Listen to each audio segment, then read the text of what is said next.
अब जो हमारे पास फूड चेन्स हैं या फूड वेब्स हैं, अगर आप फूड वेब्स को देखें तो जैसे जैसे ट्रॉफिक लेवल बढ़ता जाता है ऑर्गेनिज्म थोड़े होते जाते हैं। ये एक ऐसी ऑब्जर्वेशन है जो शुरू से एग्जिस्ट नहीं करती थी। एक पर्सन था चार्ल्स एल्टन जिसने ये ऑब्जर्वेशन दी थी और उसने उन स्ट्रक्चर्स को कहा था इकोलॉजिकल पिरामिड्स। क्योंकि फूड वेब्स को अगर जब आप देखें तो वो एक पिरामिड की शेप बना रहे होते हैं कि टॉप जो है कम नंबर होता है और नीचे जो है वो बहुत हाई नंबर होता है ऑर्गेनिजम्स का। तो 1927 के अंदर चार्ल्स एल्टन ने ये कॉन्सेप्ट जो है डेवलप किया और उसने ये नोट किया कि एनिमल्स जो कि बिगनिंग में हैं फूड चेन के वो ज़्यादा होते हैं, they are present in huge numbers. Same is the case with producers के वो भी क्वांटिटी में और नंबर में सबसे ज़्यादा होते हैं। उसके बाद आहिस्ता आहिस्ता जो नंबर है वो कम होता जाता है। ये ऑब्जर्वेशन जो थी इसको उसने इकोलॉजिकल पिरामिड का। अब अगर हम इसको प्रिसाइजली डिफाइन करना चाहें तो ecological pyramids are representation of the number of individuals or amount of biomass or energy present in various trophic levels of a food chain is called an ecological pyramids. अब ecological pyramids जो हैं वो different types की होती हैं। हमारे पास दो basic type हैं। The first one is pyramid of numbers. Pyramid of number is, अगर हम उसको डिफाइन करें तो it is the graphic representation of the number of individuals per unit area at various trophic levels. अब यहाँ पे हम सिर्फ नंबर्स को कंसिडर कर रहे हैं और डिफरेंट ट्रॉफिक लेवल्स के ऊपर कंसिडर कर रहे हैं। अगर हम पिरामिड ऑफ नंबर की एक एग्जांपल लें तो हम ऐसे शुरू करेंगे कि जो लोएस्ट ट्रॉफिक लेवल है, the one that you can see in yellow, it has producers.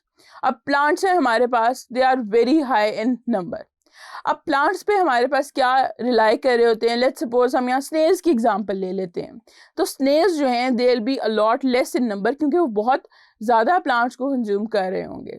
अब स्नेल्स के ऊपर जो हैं वो स्पैरोज जो हैं वो फीड करती हैं, तो they are lesser in number than the snails. अब उससे ऊपर चले जाएं तो हमारे पास हॉक आ जाता है। हॉक जो हैं दे फीड ऑन स्पैरोज और they are less in number as compared to sparrows and other small birds जिनको हॉक जो है प्रिडेट कर सके। तो इस तरह से ये ऑब्जर्वेशन जो थी वो एग्जिस्ट करती है कि हमेशा लोअर ट्रॉफिक लेवल पे ज़्यादा नंबर्स होते हैं और हायर ट्रॉफिक लेवल्स पे कम नंबर होते हैं। अब दूसरी जो टाइप है पिरामिड की, that is pyramid of biomass. Biomass जो है यानी कि ओवरऑल जो ऑर्गेनिजम्स एग्जिस्ट कर रहे हैं उनका मास कितना है वो बायोमास होता है। अगर हम डिफाइन करें तो it is graphical representation of biomass present per unit area at different trophic levels. अब यहाँ पे भी हम डिफरेंट ट्रॉफिक लेवल्स को डिस्कस कर रहे हैं।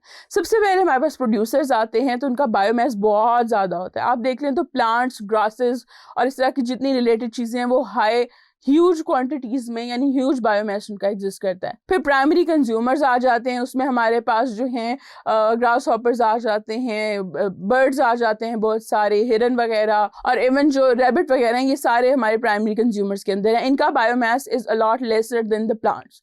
फिर उससे ऊपर चले जाएं सेकेंडरी कंज्यूमर्स में तो हमारे पास फ्रॉग हैं, हमारे पास स्नेक्स हैं, ये इनका biomass is lesser than compare to the primary consumers. और टॉप पे जो टर्शरी कंज्यूमर्स हैं, हमारे पास चीता है, लाइन है, हॉक है, ये सारे जो हैं इनका बायोमास बाकी सबसे बहुत कम है।